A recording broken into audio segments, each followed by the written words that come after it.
Before we get started, I have to clarify something very important. Yes, this is the same t-shirt I was wearing in my last video. No, it's not the same day. Let's see, I published that video on Friday, and I shot it several days before that. So this is Monday's video, and there was an intervening 4 to 5 days between shooting those videos. This just happens to be one of my favorite t-shirts, and I tend to wear them fairly regularly. Be prepared for the fact you're probably going to see my 3 to 5 favorite t-shirts over and over and over again and never see the rest of my work. So now that we've got that important fact out of the way, I am going to set up a Nano betta tank for you guys today and show you how I planted. And we're going to be doing this with some budget items to just give you an idea that it doesn't have to be a super expensive thing to set up a fish tank. That being said, it still probably costs at least $100 by the time you've bought all of the different things. So depending on your budget, that may be expensive, but it doesn't have to cost hundreds and hundreds of dollars. I'm going to be using some rocks from my backyard. I am going to be using fluval stratum, which is not in its original bag. This is left over, and I bagged it, and it's right about enough for this 5.5 gallon standard black rammed Aqueon tank. Fluval stratum is a complete nutritious supplement or substrate, pardon me, for your plants. It does not need to be rinsed, even though it says it on the bag. You're going to be rinsing off some of the nutrients, and it does not need to be capped. You can put it straight in the tank, you can plant into it, and then you can fill your tank, which is what we're going to be doing today. A couple of other things before I show you the rest of the equipment. I do have my light down here, but my filter's actually running on another tank, and I'll move it over here a little bit later. I have planting tongs, tweezers, pincers, whatever you want to call these. You can buy them for planting. I got these from Drs. Foster and Smith. Some are available on Amazon. You can find metal reptile feeders, often in just any box store, and they will probably work about as well. These are a little heavier than some of those, and they have some nice grips on the ends, so it makes it easier to hold onto your plants, especially when you're planting in something like stratum. It's easier if you have this, as opposed to trying to use your fingers and then get them back out without taking the plant with you. The other thing I use a lot in trimming and taking care of my tanks are these curved plant scissors. They've got nice long handles and thin blades to get into the plants and get exactly what you want to cut and not the neighboring stems or whatever. So you can be very precise with these. And I got these as part of a bundle off of Amazon, and they're the only thing I'm still using off of that bundle. All right, I also have a couple of interesting odd things that you might not have thought of. I have super glue gel. This happens to be Gorilla brand, but it doesn't matter what brand it is as long as it's straight super glue, which is just cyanoacrylate. I believe I pronounced that correctly. The gel is easier to control, so that's why I prefer that formula, but it doesn't matter what brand as long as it's straight super glue. And you can hear my boxer barking in the background.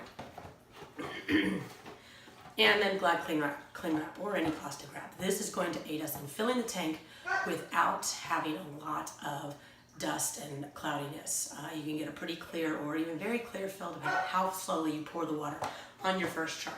So I'm going to go get some plants and we will get started. Take that back. Actually, before I go get the plants, one more interesting or not so interesting fact about these videos, besides the fact that I may wear the same t-shirt. I film these in the mornings, like early in the morning, generally before my youngest wakes up. So I'm always in a race against time. So when you hear something like my parakeet squawking in the background or the dog going crazy, I did just go let him out in case you're worried about him. He'd been out. He was just mad I locked him up to do this video. I put him in the laundry room and he was not a happy camper. So anyways, I'm always in a race against the clock to try to get these done before I have kids talking to me in the background. So that's a little bit about my life. And I'm actually going to go ahead and put the stratum in the tank. This is going to be the front of the tank, arbitrarily decided because there's just a little bit of a hard water streak back here that needs to be washed off, but I'll take that another time. This tank had been in use before. So this is not hard. You open bag and really just dump in. Now, this, you spread it out with your hands. There are some aquascaping tools if you are really wanting to be precise with your layers and get it perfectly flat. There are some flattish tools, and you can ramp this soil up in the back. So I'm going to put my taller stems and things like that back here and sort of have an angle going on. And it's just super, super easy.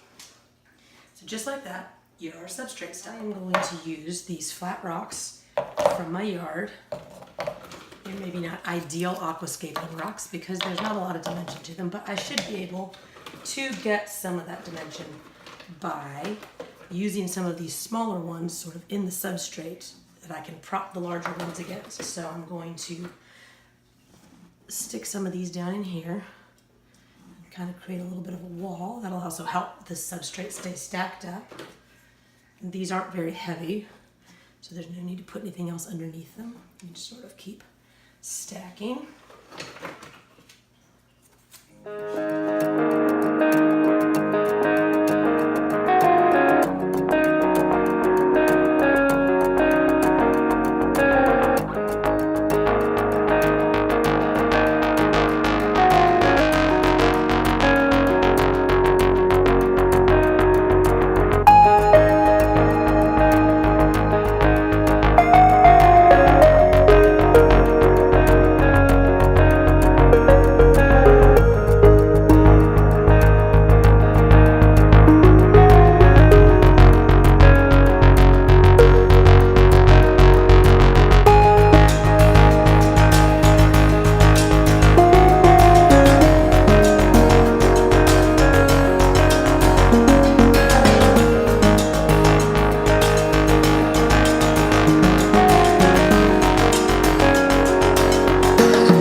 Finished, and these plants in the back will stand up once I have filled it up with water, which is what I'm about to do. I have moved it to the counter because even a 5-gallon tank, once it's filled up, is going to weigh at least 50 pounds.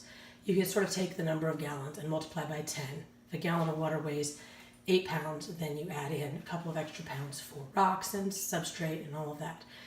Filter, light, anyway, safe to multiply the number of gallons in this tank by 10. So this is actually a 5.5 gallon tank. So it's going to weigh about 55 pounds once it's filled up. So before you fill up your tank, you want to move it to its final spot because you shouldn't move even a small tank like this full of water. You risk popping the seams if you start tugging it and pushing it around when it's full. Now, a little tank like this, if you discovered it wasn't completely straight after you set it up, you could drain half or more of the water out and then you can scoot it. And this size tank is also safe to do the substrate and the rocks and then move it. A larger tank, you have to completely set it up exactly where it is. But for the purposes of this video, I chose to do a very small tank because it was easy to film on that table where the light's a little bit better and get all the way around it if I needed to, and then place it where it was going to go. So now we're going to fill it up. I'm going to place saran wrap across the plants and hardscape and rocks and a little bit of driftwood I put in there. And then we are going to fill her up.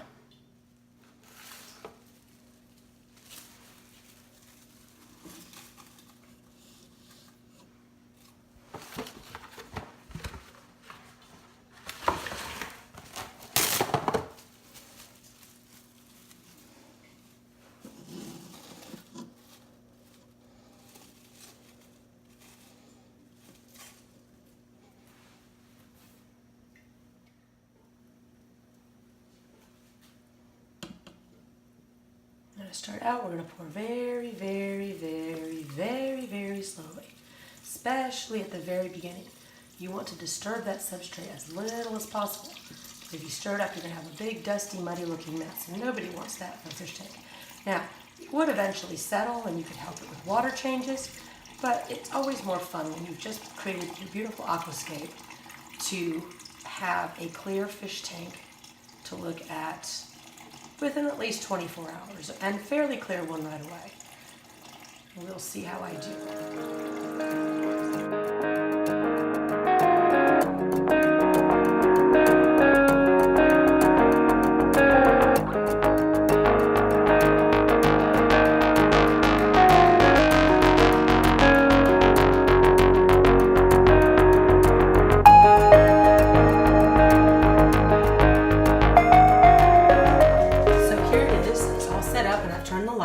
Now, as you can see, it's almost perfectly clear. We've got a few little bubbles on the side from the filling up the water, but I did manage to get it almost full.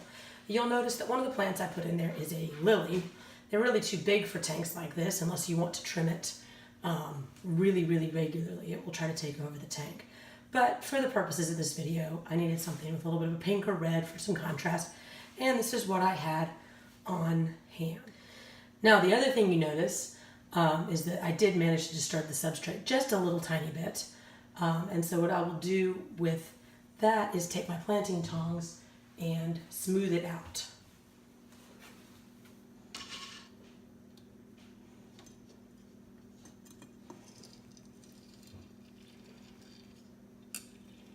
You can see when I do this, it does stir up a little bit of dust, but we want to put the substrate back more or less where it was.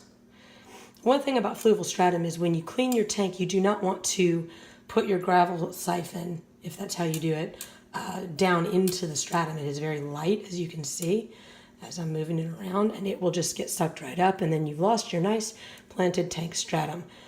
So what you do when you come in here with a siphon, if you pretend these tweezers are a siphon for a second, is you just sort of want to hover over it, and then you can clean it that way. The last step, and I'll show you how to do this, is to prime the filter. I moved the camera up a little bit so you can get a better view.